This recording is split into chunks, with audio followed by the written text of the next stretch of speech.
The metallic hum vibrating through the solid rock of the Harz Mountains in April 1945 was not the heartbeat of a thriving nation, but the final, desperate gasp of a dying one. Deep beneath the frozen peaks, while the maps of the old world were being redrawn in fire and steel, the earth itself seemed to groan under the weight of a terrifying secret. Above ground, the air was thick with the scent of ozone and the stench of defeat. The front lines were retreating, the sound of Soviet artillery a rhythmic thud in the distance, but inside the labyrinthine tunnels of Middlework, the silence was absolute. It was a heavy, artificial silence, broken only by the scratching of graphite on blueprints that looked more like science fiction than the tools of the mid-20th century.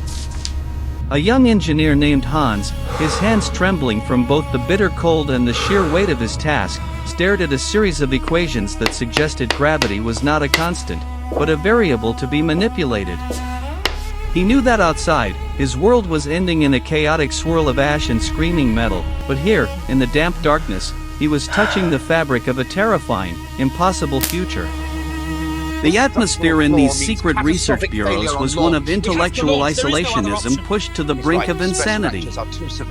These scientists weren't just working for a collapsing government, they were operating in a vacuum where the normal constraints of ethics, peer review, and human mercy had vanished like smoke in a storm.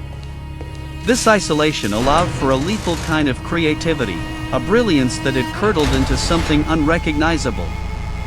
Every weld and every calculation was a gamble against time itself, a desperate attempt to find a miracle before the ceiling caved in.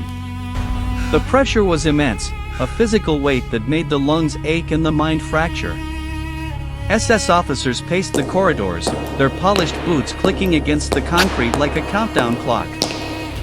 They demanded miracles on a weekly basis, even as the sound of Allied heavy bombers rumbled overhead like distant, vengeful thunder. Hans could feel the eyes of Standartenführer Richter on the back of his neck, a man who didn't understand the complex physics of non-Newtonian fluids but understood perfectly well how to use a Luger if the results didn't materialize. The engineers were caught in a lethal pincer movement, the advancing armies from the east and west, and the impossible expectations of a regime that refused to accept its own extinction. One of the most unsettling achievements of this period was the V-2 rocket, a sleek, pencil-shaped messenger to the stars that doubled as a herald of absolute destruction. At Piemont, on the Baltic coast, the air often shimmered with the unnatural heat of liquid oxygen tests, creating a landscape that felt alien and hostile. While the rest of the world was still perfecting propeller engines and wooden frames, these men had solved the problem of supersonic guidance and liquid fuel propulsion. They watched as their creation pierced the sky, becoming the first man-made object to cross the Kármán line and enter the silent, freezing vacuum of space. But there was no joy in this discovery, only a grim, hollow realization. The V-2 represented a bridge between the ancient dream of reaching the stars and the somber reality of modern conflict. For every rocket that touched the edge of space, thousands of lives were consumed in the tunnels where they were built. The sleek, silver skin of the rocket hid a dark core of human suffering, as thousands of slave laborers perished in the damp, lightless galleries of Middlework to ensure the wonder weapon stayed on schedule. Hans walked through those galleries every morning, stepping over the shadows of men who had become ghosts long before they stopped breathing, all to reach a desk where he calculated the trajectory of a dream built on a foundation of bones. As the Allied forces pushed deeper into the heart of the crumbling territory, they began to encounter things that defied immediate explanation, sights that made seasoned pilots question their sanity in the heat of dogfights. In the secluded forests of the East, reports surfaced of aircraft that lacked wings, tails, or any visible means of propulsion. This was the era of the Horten Ho 229, a flying wing that looked like a shadow cast from a future 80 years distant. Its smooth, bat-like silhouette was designed to be nearly invisible to the primitive radar of the time. The engineers had discovered that by mixing charcoal with the glue of the wooden airframe, they could absorb electromagnetic waves, a primitive but effective form of stealth. To an American pilot in a Mustang, seeing such a craft glide through the clouds at speeds that seemed impossible would have felt like a hallucination from a fever dream. It was a technology born out of a desperate need to evade detection, yet it functioned on principles that would not be fully mastered by the world's superpowers for another 40 years. Hans had seen the prototypes in the hangars, their wooden skins smelling of pine and chemical resin, looking like predatory birds waiting for a sky that was already lost to them. The mystery reached its apex in a remote valley in Lower Silesia, near the Czech border, at a site known as Wenceslas Mine. There, a massive, circular concrete structure known as the Flytrap sat like a pagan altar to a forgotten, technological god. Hans had been summoned there under the shroud of midnight, his eyes blindfolded until he was deep within the reinforced concrete heart of the facility. Some researchers suggest this was the testing ground for a project shrouded in even deeper mystery, Die Glocke, or the Bell. According to salvaged documents and the frantic whispers of those who survived, the device was made of hard, heavy metal, approximately 9 feet wide and 15 feet high, filled with a violet, mercury-like substance that hummed with a frequency that made the teeth ache. When activated, it reportedly produced a strong field that affected the surrounding environment in ways that defy classical mechanics. Hans stood behind a lead-lined glass shield during the final test. When the power was surged into the device, the very air seemed to thicken. He watched as a tray of experimental plants in the vicinity turned to a black, crystalline slush within minutes, their organic structure rearranged by forces he couldn't name. A strange, metallic taste, like copper and blood, filled his mouth, and the air smelled of scorched ozone and something older, something primeval. The scientists around him didn't cheer, they watched with a mixture of terror and a terrible, religious awe. Whether it was an experiment in anti-gravity or a highly advanced propulsion system remains a subject of intense debate, yet the physical ruins of the testing sites remain as silent, eerie witnesses to an ambition that sought to touch the very fabric of the universe at any cost. Imagine Hans standing before the Bell in those final, frantic weeks of April. The air would be thick with the smell of scorched metal and the ionizing radiation of a world being torn apart. He would have known that he was building a weapon intended to incinerate cities, but in the quiet moments of the night, he might have also believed he was unlocking a doorway to a new era of infinite energy. This was the duality of the era, the fusion of the mystical and the mathematical. They explored fringe philosophies, blending ancient esoteric beliefs with cutting-edge metallurgy and quantum theory.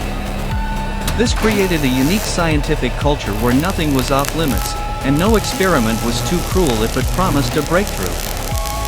They were chasing secrets that their contemporaries considered impossible, venturing into realms of physics that felt more like alchemy than engineering.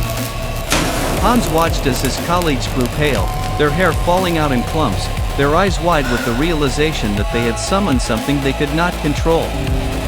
The race for these secrets was not just about the machines, it was about the minds that created them. As the regime crumbled and the final bunkers were breached, a new conflict began, a silent, shadow hunt for brains. This was the beginning of the clandestine efforts known as Operation Paperclip. The victors realized that the technology they were discovering in the damp tunnels of the Harz Mountains was so advanced that it could decide the trajectory of the next century. In the shadows of the falling cities, thousands of scientists, engineers, and technicians were quietly identified and processed. The men who had dreamed of space while standing in the blood-stained mud of metalwork were suddenly being moved across the ocean in the dead of night. Hans found himself in the back of an American transport truck, his blueprints clutched to his chest, looking back at the ruins of his laboratory. His work on the V2 didn't just disappear into the archives of history, it became the foundation for the Redstone rockets and, eventually, the Saturn V. The transition was seamless and chilling. The same hands that had drafted weapons of terror were now tasked with putting a human on the moon, as if the moral vacuum of the tunnels could be washed away by the vacuum of space. This transition was not without its long, dark shadows. The moral cost of this science was immense, hidden behind the sleek lines of the new space-age technology that defined the 1950s and 60s. The world entered a period of rapid advancement, fueled by the secrets unearthed from the ruins of a nightmare. The jet age, the space race, and the development of stealth technology all bear the unmistakable fingerprints of those frantic final months in the underground labs.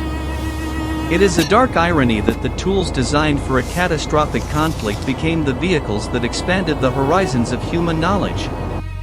We look at the moon and see the triumph of Apollo, but the ghost of the V2 is always there, lurking in the design of the engines and the trajectory of the flight. Booster guidance, how are we looking? The sleek, white rockets of the Cold War were the direct descendants of the dark, iron-shaped Hans had sweated over in the mountains. There are stories that suggest some of the most advanced prototypes were never found, that they were spirited away as the Reich collapsed into ash. Tales of convoys disappearing into the Austrian mountains or U-boats departing for secret bases in the Antarctic have persisted for decades, fueled by the sheer impossibility of what the Allies did find. While many of these accounts remain unverified, they speak to the genuine shock of the Allied commanders when they saw the sheer scale of the secret weapons programs. They found wind tunnels that could simulate speeds of Mach 4 and computerized guidance systems that seemed decades ahead of their time. The technological gap was so vast that it felt as if they were stepping into a different timeline. Allied intelligence officers stood in the abandoned hangars, looking at blueprints for suborbital bombers and intercontinental missiles, realizing that the war had ended just months before these miracles could be turned against them.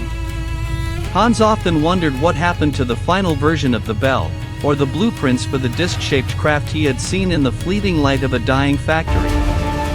The legacy of these weapons is not just in the hardware, but in the permanent shift of human perception. It proved that under extreme pressure, the boundaries of the possible are remarkably fluid. The secret facilities, once buzzing with the sound of high-voltage experiments and the frantic clatter of drafting tools, now stand as hollow shells, reclaimed by nature or sealed by governments who prefer the secrets stay buried. Yet, when we see a modern stealth aircraft glide silently through the air, we are seeing the refined, polished descendants of those jagged, desperate inventions born in the dark. We are living in a future that was jump-started in the abyss of 1945. The question of how far they actually got remains one of the greatest enigmas of the 20th century. Were the reports of glowing orbs and silent discs merely the hallucinations of exhausted, shell-shocked soldiers, or were they sightings of craft in their final testing phases? The archives remain partially sealed, and the memories of those involved have largely faded into the silence of history. What remains is a persistent sense of unease, a realization that the history we are taught is often just the thin, sunlit surface of a much deeper, much darker ocean of secrets. As we look toward the future of aerospace and energy, the shadows of the past still loom large. The modern search for zero-point energy and quantum propulsion mirrors the frantic research of the 1940s. We are still walking the path they blazed, hopefully with a better sense of direction and a stronger moral compass. The story of these secret weapons is a cautionary tale about the power of human intellect when it is divorced from the common good. It is a reminder that the most dangerous weapon is not a bomb or a rocket, but an idea that is willing to sacrifice everything, including humanity itself, for the sake of a miracle. The metallic hum in the mountains has long since stopped, replaced by the wind and the quiet growth of moss over cracked concrete. But in the laboratories of today, the echoes of that hum can still be heard by those who know what to listen for.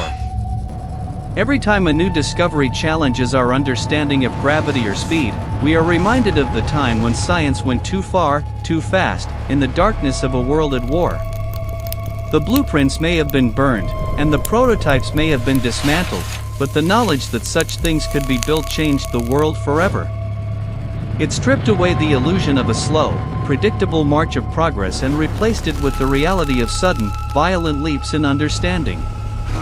In the end, the true wonder was not the machines themselves, but the terrifying speed at which the human mind can innovate when pushed to the very edge of the abyss. The deep, dark thriller of the mid-century secret science is a story that has no final chapter.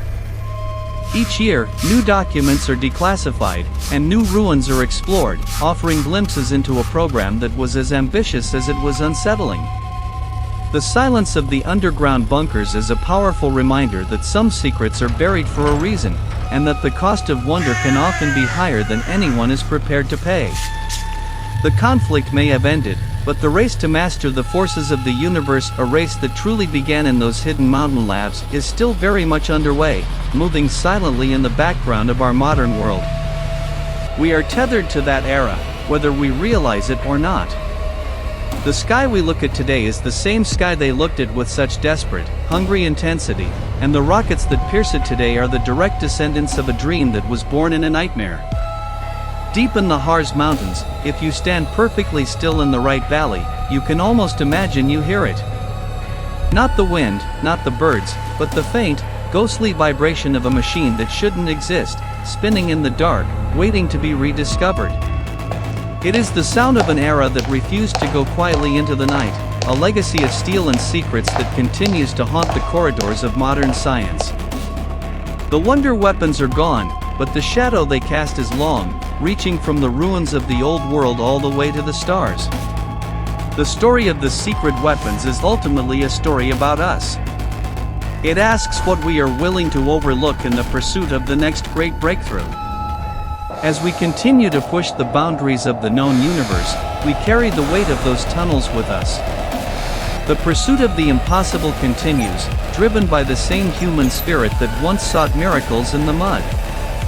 We can only hope that our own search for wonder leads us toward a brighter light than the one that flickered in the tunnels of metalwork, where a young engineer once stared at the future and trembled.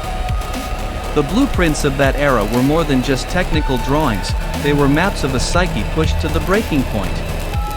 When we look at the ruins of the flytrap or the empty launch pads of Piedmont, we aren't just looking at old concrete. We are looking at the scars of a moment in time when humanity almost broke the laws of nature before it had learned how to govern itself. That ambition, stripped of its original malice but retaining its raw power, is what launched us into the atomic age and the silicon age.